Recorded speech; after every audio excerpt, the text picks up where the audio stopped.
Hello and welcome everybody to the Poker Fuse podcast. It is January 29th, 2020. This is episode number 40. I'm your host, Mike Gentili, along with my co-host, Nick Jones.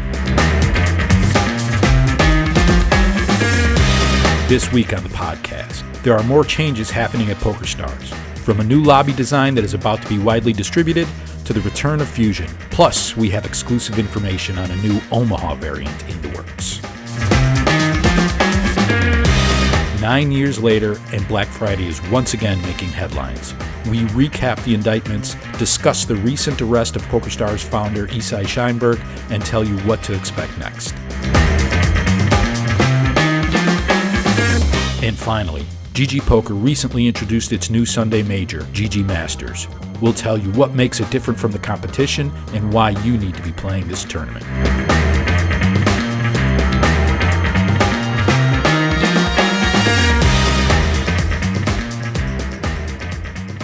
Well, there's some new and exciting things going on over at PokerStars these days. We've seen a new lobby design in one of their regulated markets. We have word that we're going to soon be seeing a new game, and we've also seen the return of one of their poker variants. Nick, what's the latest over at PokerStars? Yeah, where to start really? It's been a pretty busy week for both like surprise announcements as well as little exclusives over on PokerFuse and Poker Industry Pro. So the obvious one, the thing that's out now, came out with no fanfare, is PokerStars brought back Fusion, which was one of their half dozen kind of novelty cash game poker variants that they've been spreading for a limited time over the last 2 years. That just kind of appeared in the client yesterday, which was Tuesday. And as we understand it, it's back presumably for a second run for another limited period. So this is going to be another limited run then? This is not back permanently? I mean, we guess. I mean, they haven't made any announcements about it at all. There's been some stuff on their official Discord channel just confirming that it's back, and it's back in all the markets it was in before. So pretty much any poker room on the .com liquidity, certainly anyone that had it before will have it again now. You'll see the Fusion tab there in the lobby. It's exactly the same as before. I guess in theory it could come back permanently, but it's interesting actually. It's one of the busiest times in the PokerStars lobby because they've still got Tempest, which they've had for 2 months now, suggesting that it might be sticking around for normally they last about 6 to 8 weeks. It's definitely past that now for Tempest. They removed Deep Water, similar game, but they kept the fast structure one. They've still got 6+ Hod'em in there, and now they've got Fusion. So it's pretty crammed up there in the tabs of the lobby. So I think it's a fair assumption that we'll just see another 6 to 8 week run. Okay.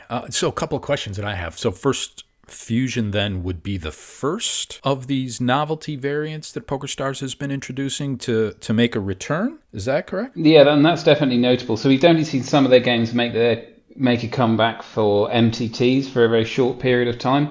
But Fusion is definitely... So I'm just looking down. We've got a cool table on Poker Industry Pro if you want some more data on this. It was the fourth variant they released in that kind of wave back in 2018. Started with Split Hold'em, then Showtime Hold'em, then Unfold, then Fusion. And then we got into 6+ Hold'em, which is still around, Deep Water and Tempest. So Fusion was kind of one of the latter ones to come. It ran for 64 days. It was pulled just over a year ago, January 9th, 2019. It was withdrawn. And it is the first one to make a comeback in cash game format. So I definitely think out of them, Fusion is perhaps the most interesting, the one that's got a bit more longevity and strategy to it than some of the others, perhaps. I do have one more question, but before I even get into that, let's update or inform the listeners on exactly what Fusion is. Yeah, so good question. So Fusion is, as you might guess, a fusion of Hold'em and Omaha. It starts as Hold'em, kind of turns into Omaha. So you are dealt 2 whole cards. You have a pre-flop betting round. The flop comes, and then everyone's dealt a third card. Then you have the normal flop betting. The turn card comes, everyone gets a fourth card. And then the game plays just like Omaha. So you have a fourth betting round, a river card comes, a final betting round, and then at Showdown, you have to have used 2 of your 4 cards to make your best 5-card hand. Okay, so it still has the 2 and only 2 yeah, exactly. Rule. Yeah, so you get those 2 cards at the start. You know, you can you can definitely use them, but then you get optional third or fourth cards as well. So it starts as Hod'em, ends as Omaha. It's definitely like an interesting game. It's played in pot limit format. It is at a 6-max table. It's spread. I mean, interestingly, like they haven't reintroduced it as kind of, where you might find Badoogie in the client or Courchevel or 5-card Omaha, which we'll get to some of these a bit later on in this segment. But, they don't have a special tab in the lobby.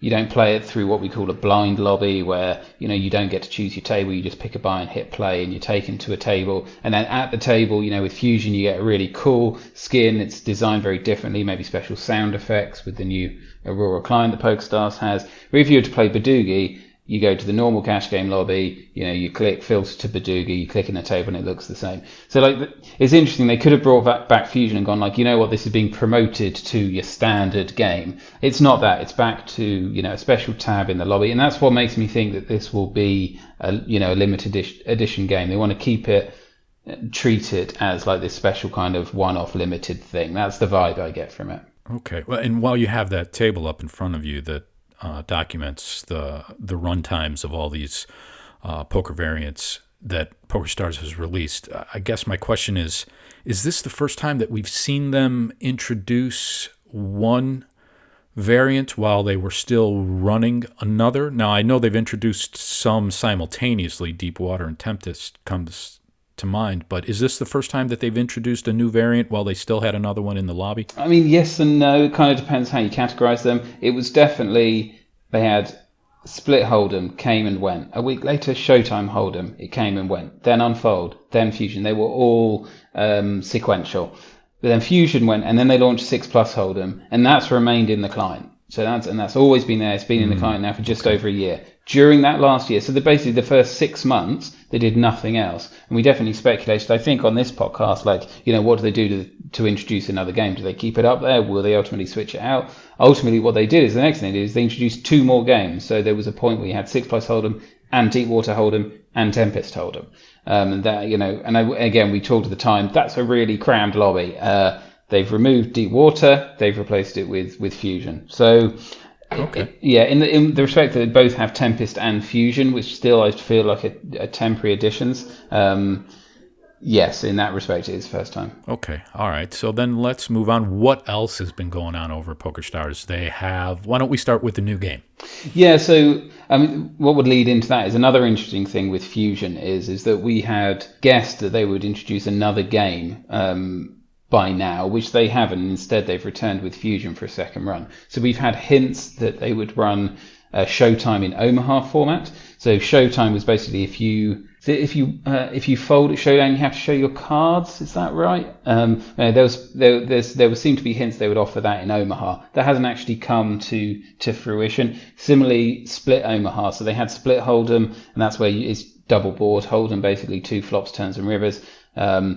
And there was a hint they would do that with Omaha as well. And then a couple of months ago, there was the suggestion they would have a game called Swap Hold'em, which we have no idea about. One would guess it involves swapping your whole cards, maybe one or both your whole cards at some point. That hasn't come to market yet. Fusion has. I mean, we've now seen a hint of another game, which we think is on its way, and that is 6-card Omaha. And so we've seen hints that this will come, but with the caveat that I just listed 3 games that we've hinted at that have come and they haven't done yet. 6-card Omaha, popular game? Is that spread elsewhere? Is this something totally brand new by PokerStars? So not totally brand new, as you would probably guess. And 5-card Omaha is somewhat common. PokerStars has had it for 3 or 4 years. Full Tilt's had it for 5 years. I would imagine that some of the Asian focus sites have it, but I couldn't actually say off the top of my head.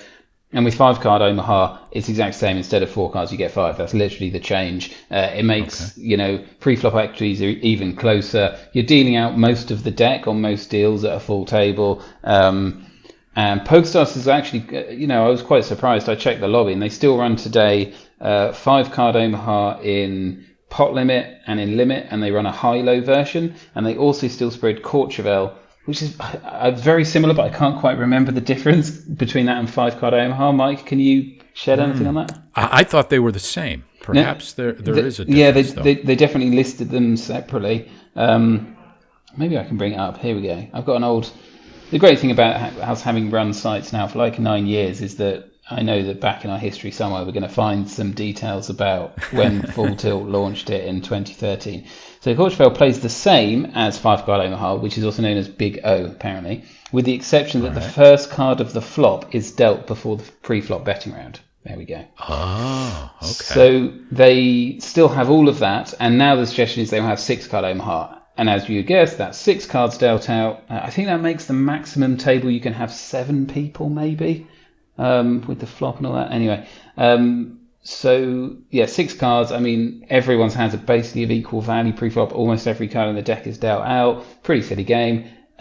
Full Tilt had spread this in 2013 up until I think 2016 when they were migrated onto the PokerStars platform. So in many respects, for Full Tilt players who might have now become PokerStars players, this will be a return to a format they might have enjoyed a few years ago. I'm not aware of anyone else who spreads it online. We've seen that maybe Seals with Clubs, the Bitcoin site, has offered this, but when we checked, we couldn't. They're still around, huh? I believe so. So they went offline, didn't they? And then they came back. I know Anaj has been sleuthing on all this, and he said he read about this and then checked them out and couldn't find it. So maybe they had it and it's been removed. We're not quite sure, but it's definitely not that common. It's a super splashy game where everyone probably plays, post flop, and no one really knows what hand they've got until the river, that kind of thing. But so there's the hint that this will be spread by PokerStars. Yeah, and just to be clear, this is not yet available in the client. This is something that we've ascertained from some of our sources and have been able to make to make an educated guess that this is something that's at least on their radar and possibly could be introduced in the near future. Yeah, and I think from what we've seen, it's more likely to be introduced like 5 Card Omaha was, or like Courchevel, or like Badugi was introduced, in that it won't be what we were just talking about with Fusion, big new blind lobby, cool theme. It feels like it might just be introduced more like, a new game.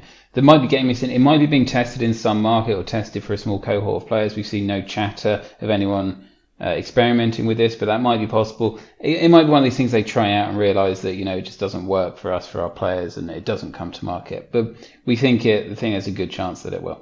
Okay, and then lastly, we've seen a new lobby design for PokerStars in Denmark.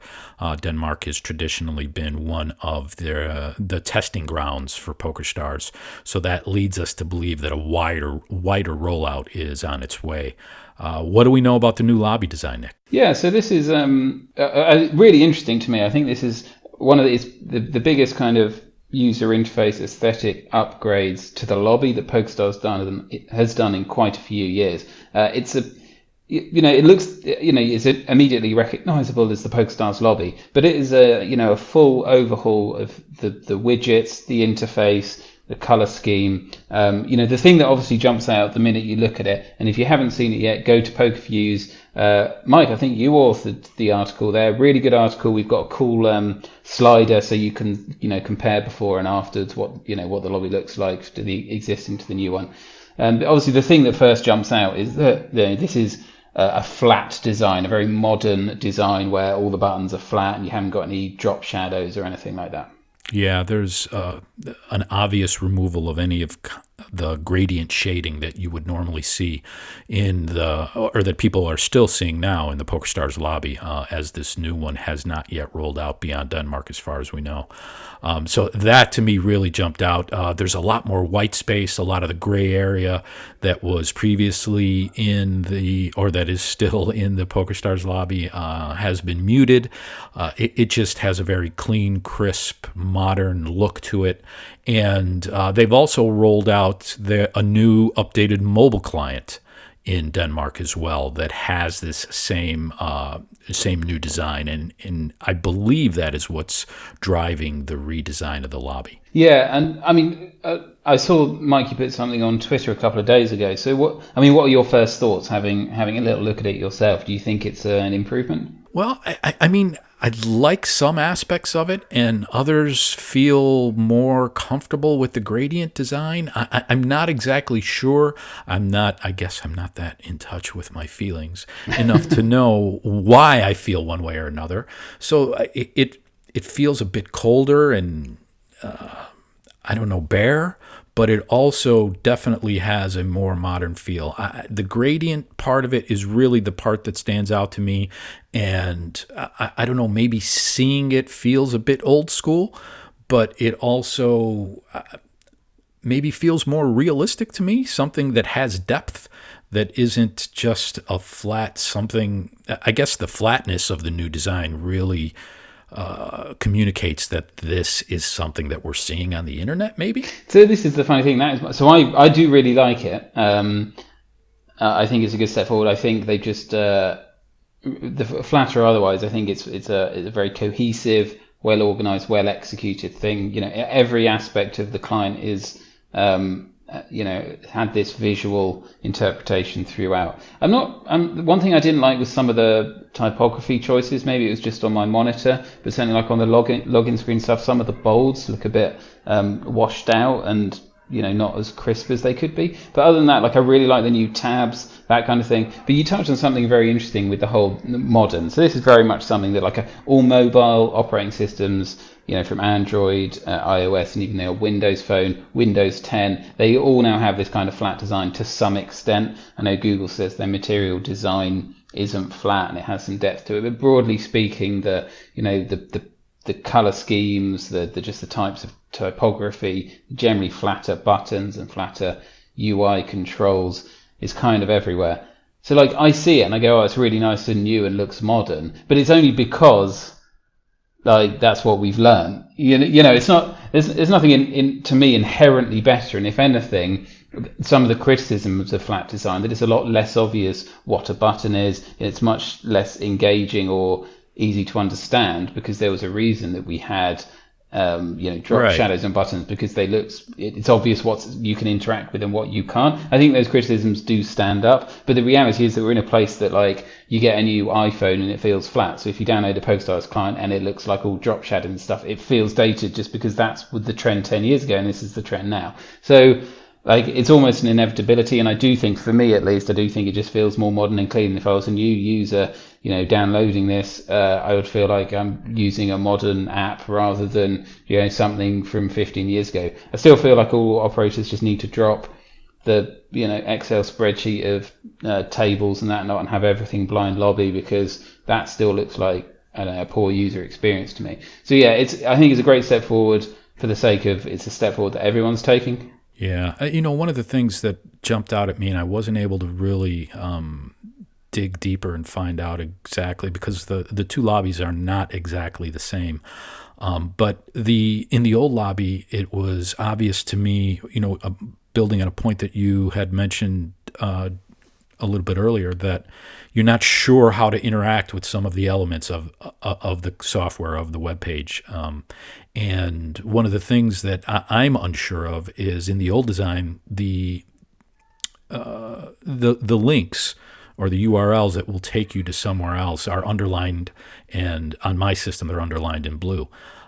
In the new system, I haven't seen that type of hyperlinking, and I'm not sure what it will exactly look like. But that seems to me like that's a pretty big candidate to be flattened or muted in this move towards having more cleaner, crisper, more white space in the new design. Yeah, I'm just trying to think where on the PokerStars download client you would have an underlined link to take you somewhere. I mean, that wasn't... Well, yeah, in the Fuse article, you can see the screenshot that we have. There's a section in the lobby that deals with the Bounty Builder series. Mm-hmm. So they have outgoing links. Oh, I see. And when I say outgoing, I just mean out of the main lobby part for the MTTs, for spin, satellites.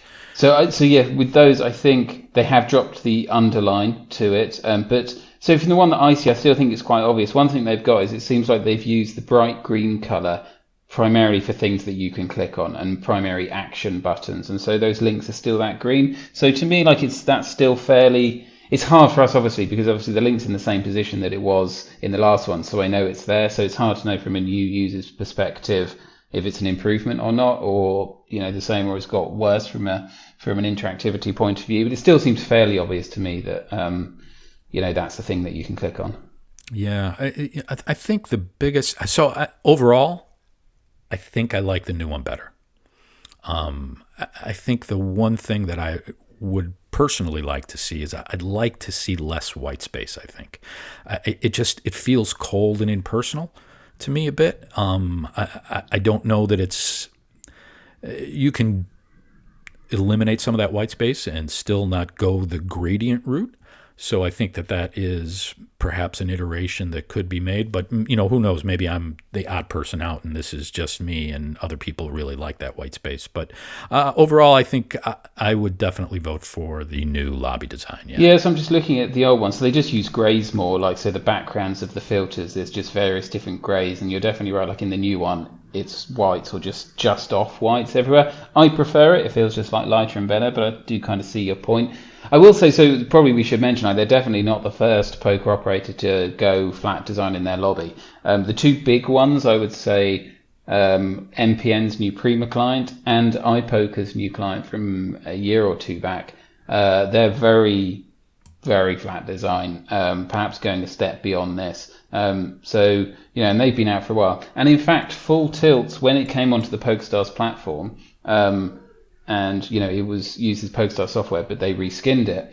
That was also very much like there were a lot of components there that I would say were flat design. It's interesting because it was actually quite a big step from the old Full Tilt client, which I think was heavy in gradients and drop shaders and all that, to the Full Tilt one. I'm not a fan of what the Full Tilt skin. I think that was an example of bad flat design, I suppose. I will say I'm no user interface designer, so take all this with a pinch of salt. But it felt like it didn't feel cohesive to me. There was a lot of white space in that, and buttons weren't clearly buttons, and they used a lot of outline buttons and things like that. Whereas the PokerStars one, I think they've really built on that. So they've obviously got the experience that they did with the Full Tilt one. I think this feels a lot more cohesive, a lot more well thought out throughout. I think quite good use personally of the white space. I think buttons are clearly buttons and these kinds of things.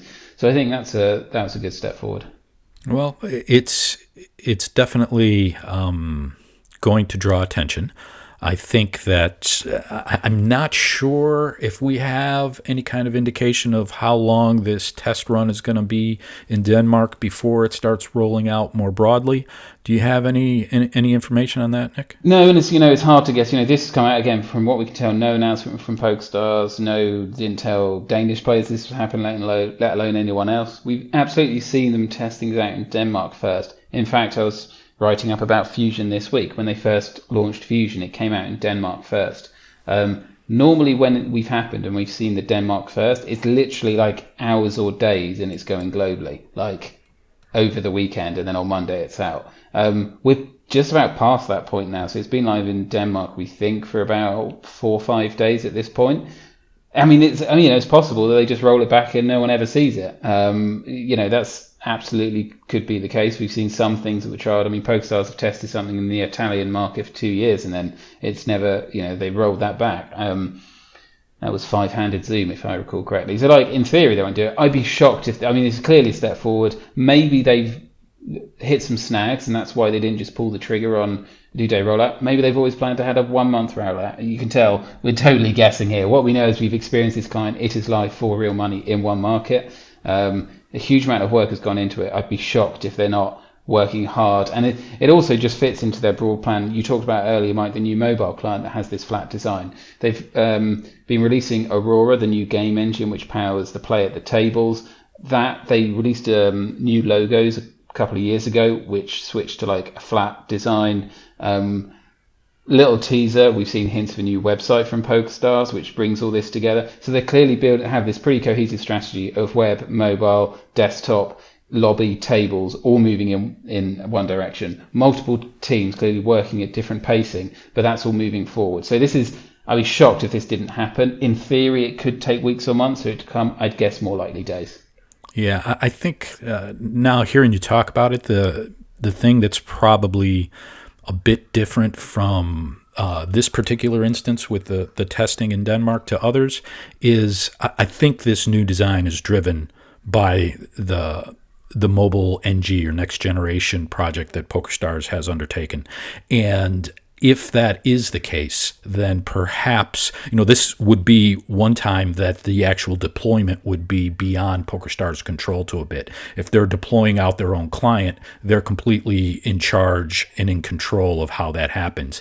If, however, they're relying on the client being distributed through, for example, the Apple, the iTunes Store, that could add some unpredictability to the actual time frame of the process. Yeah, that's very, very true.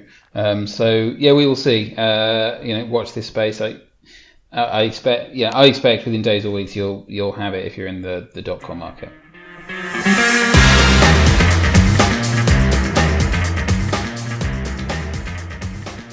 In what I think surprised everyone last Friday, a fantastically written article by Nathan Vardy in Forbes, a very well-researched and in-depth piece, basically revealing the news that the week prior, Isai Scheinberg, the founder of PokerStars and former CEO, surrendered to authorities in New York, opting to hop on a flight from Switzerland to New York and faces charges where he pleaded not guilty. Yeah, Black Friday still in the news.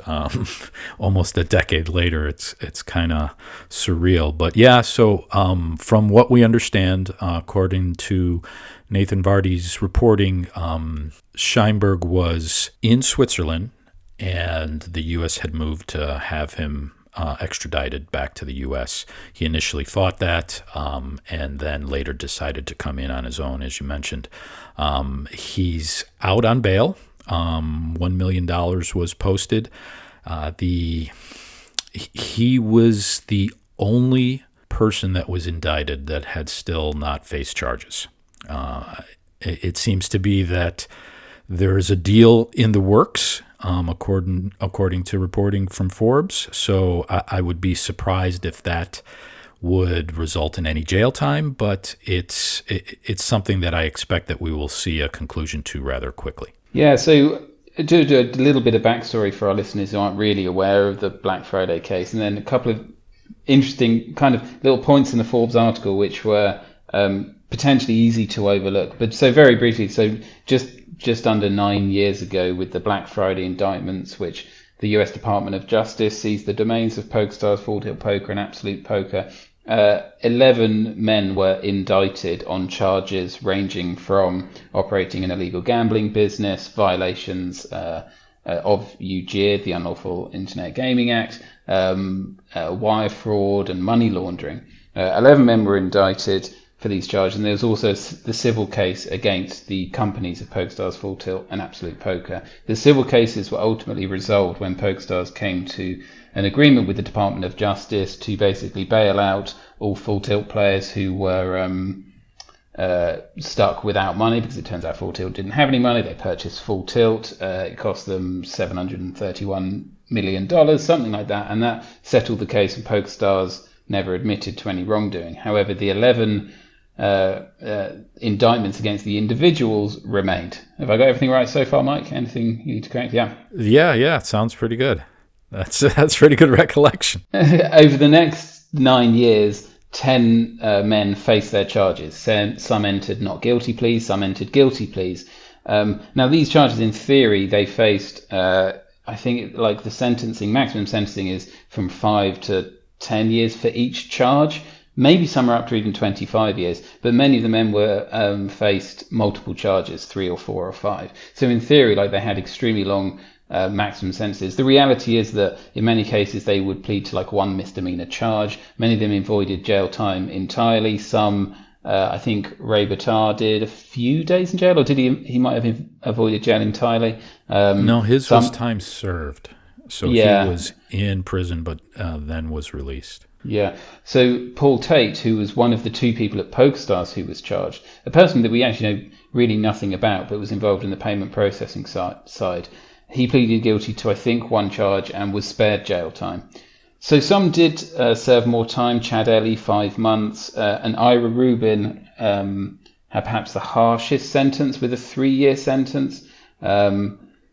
Anyway, all of them but Isai had faced their charges. So he is the 11th and final person to ultimately come to some deal, as you say, it's currently ongoing, to settle those charges. Yeah, so as far as when this will be resolved, we know that the next pretrial conference is scheduled for the 20th of February.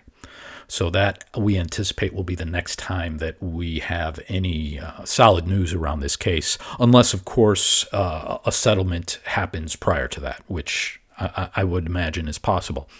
So that's the when. The what is, I guess the big question is, are prosecutors going to push for jail time? Given Scheinberg's age and that all of these other indictments have all been settled, I'd be surprised. I'd be very surprised. I think that it's likely that someone of Isai's means had at least a preliminary deal in place before he even traveled to the U.S., and if that deal included incarceration, I'm doubtful that that he would have come. So I anticipate that it's going to be fine only, and we're going to move on from there. Yeah, so it's very interesting because on the one hand, in again Nathan Vardy's article, there was a hearing and the prosecution told the judge that they are far along in negotiating a deal and, quote, we have an agreement in principle on the basic terms. And that very much sounds like, as you say, he was in Switzerland, he initially started to fight an extradition attempt, but ultimately, after negotiations, accepted that flying there facing the charges because they have this deal in principle, in basic terms, is probably going to involve money and not jail time, you would think.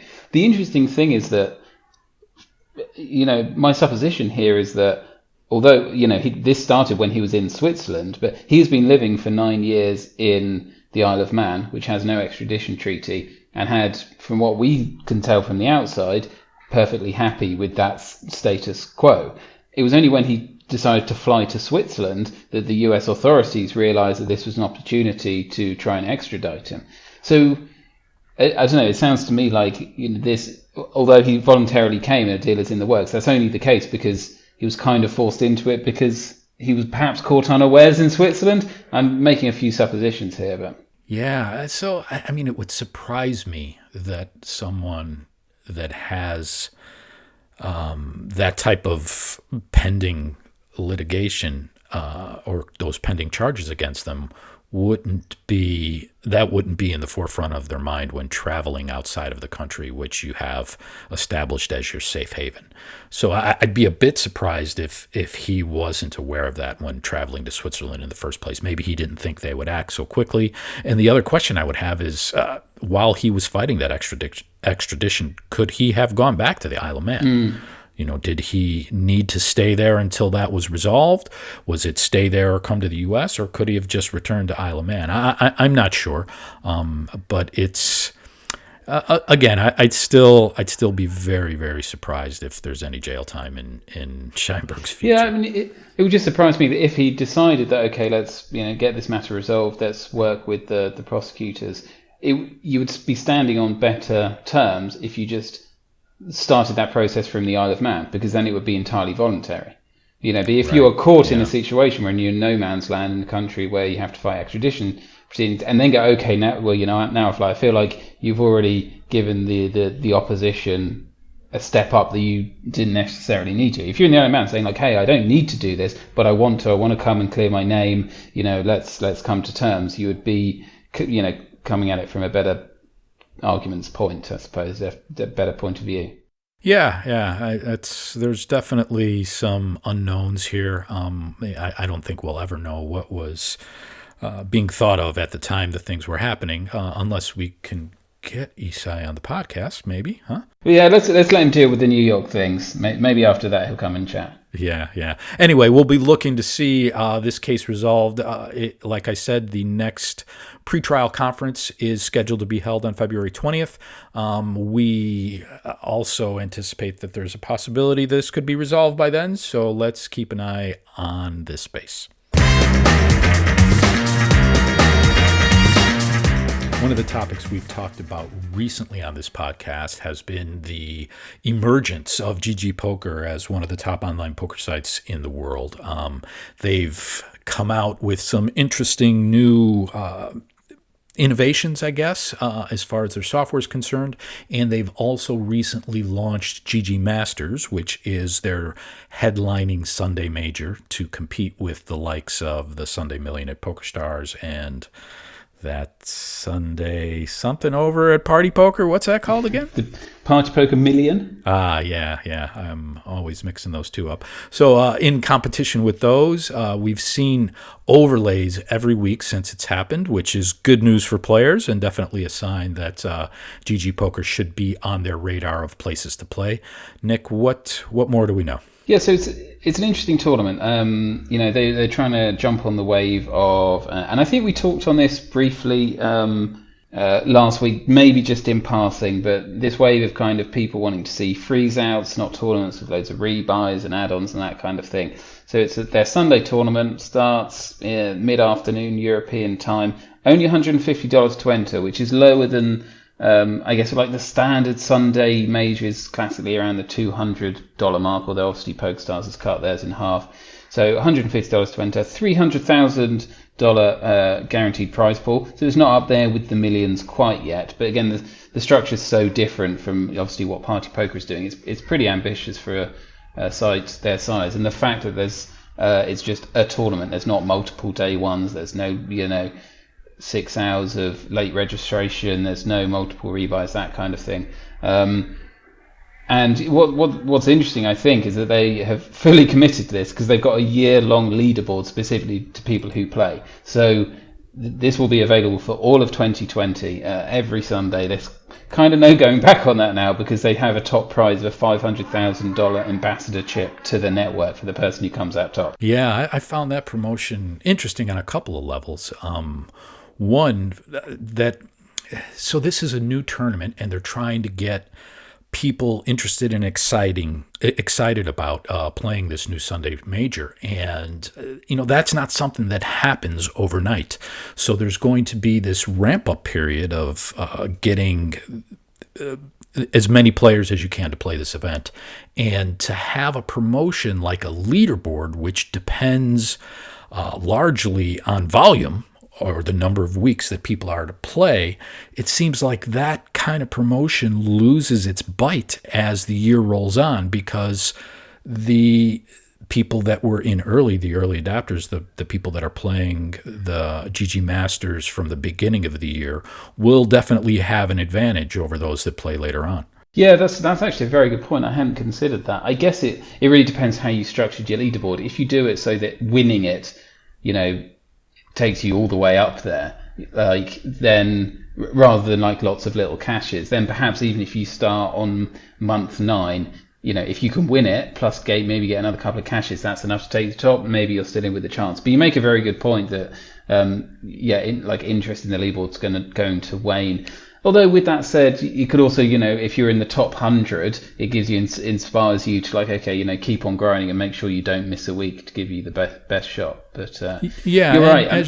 As you say, the structure, it's definitely dependent on the structure. I mean, you could also limit the actual entries that make it to the leaderboard as well. So, your top 5 finishes across the year, which that's a very good point. Yeah. Negate some of that early advantage for the other people. And so there are definitely things you can do to structure it, but I'm looking at this promotion from a consumer's perspective. And while all those details could mitigate the advantage of the people that play earlier, when I'm a consumer looking at this promotion, that's the first thing I think. And I may not take the time to dig into the details to find out if, it's only your top 3 or all the points are really consolidated onto a top 5 finish, which would give more people a chance later on in the year as well. Well, we can absolutely say that if you are, if you're a player interested in tournaments like this, now would be the time to jump in. I mean, so they're 4 weeks in, they're overlaying every week.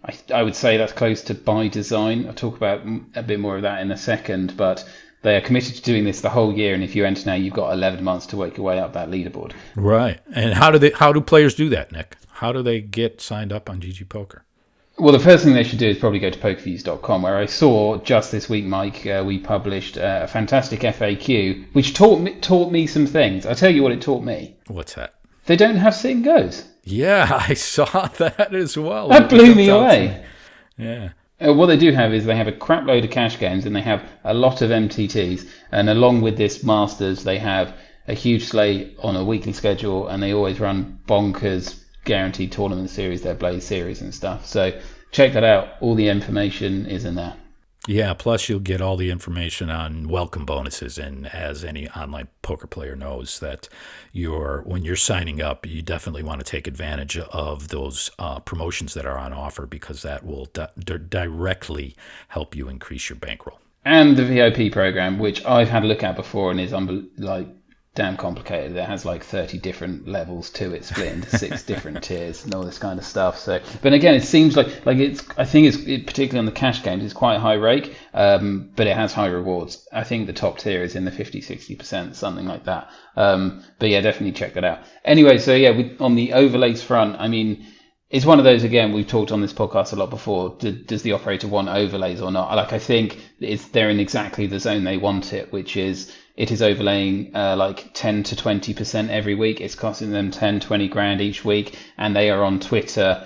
They ran a promotion just yesterday going how many entries did we get? How much did we overlay? The person who replies with the right answer gets a free ticket to next week's thing. So they need 2,000 entries. They're getting between 1,800 and 1,900. So last week they got the most just at, I think, 1916, something like 1911. Still 90 players short of covering. So even when you take into account their fee, they are still losing out money there. So that's a nice chunk of overlay for players to enjoy. But with that said, as I say, I think that's where GGPoker wants it to be. And the reason why I think that is week 1, the tournament only had a 250k guarantee. It overlaid by 28 grand.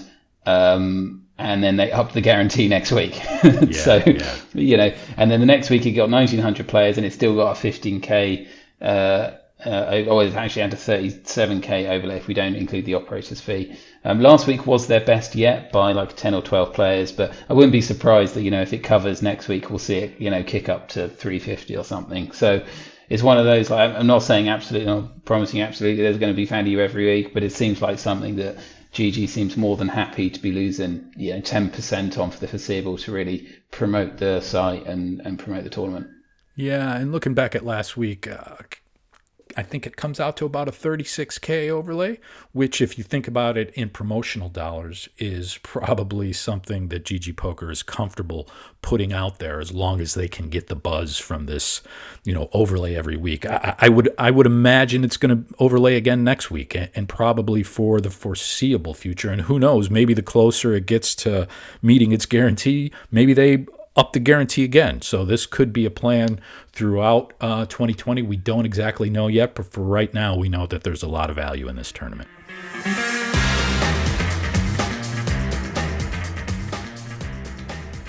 Well, that wraps up this episode of the Poker Fuse podcast. As a reminder, please give us a like and a subscribe wherever you get your podcasts.